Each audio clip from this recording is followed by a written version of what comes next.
മൃതദേഹം കണ്ടെത്തിയിരിക്കുന്നു. ഇനി ഇത് വിജയലക്ഷ്മിയുടെ തന്നെയാണെന്ന് സ്ഥിരീകരിക്കണം, മോട്ടീവ് കണ്ടെത്തണം. അങ്ങനെ ടാസ്ക് ഒരുപാട് ഇനിയും പോലീസിന് മുന്നിലുണ്ട്. നീക്കങ്ങൾ ഇങ്ങനെ തുടരുന്നു.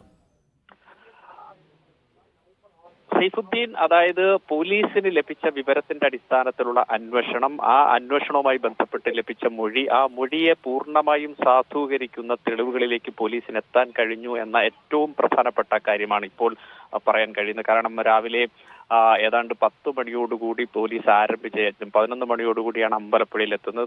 10 മണിയോടുകൂടി കരുനാഗപ്പള്ളിയിൽ നിന്ന് ഇറങ്ങി അമ്പലപ്പുഴയിൽ 11 മണിക്ക് ശേഷം എത്തുന്നു.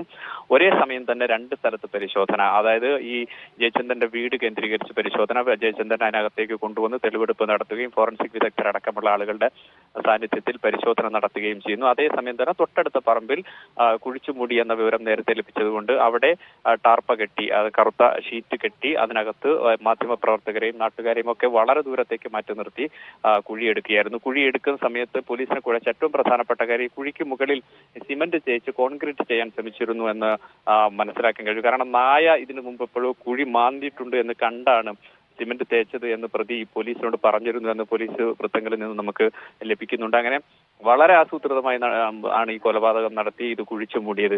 ഈ കുഴിച്ചു മൂടിയെന്നും വേഗത്തിൽ തന്നെ പോലീസിന് കുഴി തുറന്ന് മൃതദേഹം കണ്ടെത്താൻ കഴിഞ്ഞു എന്നാണ്. ആദ്യം മൃതദേഹത്തിൽ നിന്നും സാമ്പിളുകൾ ശേഖരിച്ചു. ഈ സാമ്പിളുകൾ ശേഖരിച്ച ശേഷം മൃതദേഹം പൂർണ്ണമായും പുറത്തെടുത്തു. ഈ ശേഖരിച്ച സാമ്പിളുകൾ ഫോറൻസിക് പരിശോധനയ്ക്ക് അയക്കും. ഫോറൻസിക് പരിശോധനയിൽ നിന്നാണ് ഇത് വിജയലക്ഷ്മിയുടെ തന്നെയാണ് മൃതദേഹം എന്ന് ഉറപ്പിക്കാൻ കഴിയുക. സാങ്കേതികമായും അത്തരം കടമ്പ പോലീസിന് കടക്കേണ്ടതും മൃതദേഹം നമ്മൾ മനസ്സിലാക്കുന്നത് അല്പസമയത്തിനകം മറ്റ് നടപടികൾ പൂർത്തിയാക്കി ആലപ്പുഴ വണ്ടാനം മെഡിക്കൽ കോളേജിലേക്ക് മാറ്റും. പോസ്റ്റ്മോർട്ടത്തിന് ശേഷം ബന്ധുക്കൾക്ക് മൃതദേഹം വിട്ടുകൊടുക്കും. അതിനുശേഷം ഈ പ്രതിയെ കോടതിയിൽ ഹാജരാക്കി റിമാൻഡ് ചെയ്ത് പോലീസ് കസ്റ്റഡിയിൽ വാങ്ങി കൂടുതൽ ചോദ്യം ചെയ്ത് ഈ കൊലപാതകം എന്തിന്, എവിടെ, എപ്പോഴൊക്കെ നടത്തി എന്ന് സംബന്ധിച്ച വിവരങ്ങളിലേക്കായിരിക്കും പോലീസ് കടക്കുക. അത്തരം കാര്യങ്ങളാണ് ഇനി പോലീസിന്റെ ഭാഗത്തു നിന്ന് ഉണ്ടാവുക. സൈഫുദ്ദീൻ. ശരി. യു ഷൈജുവാണ്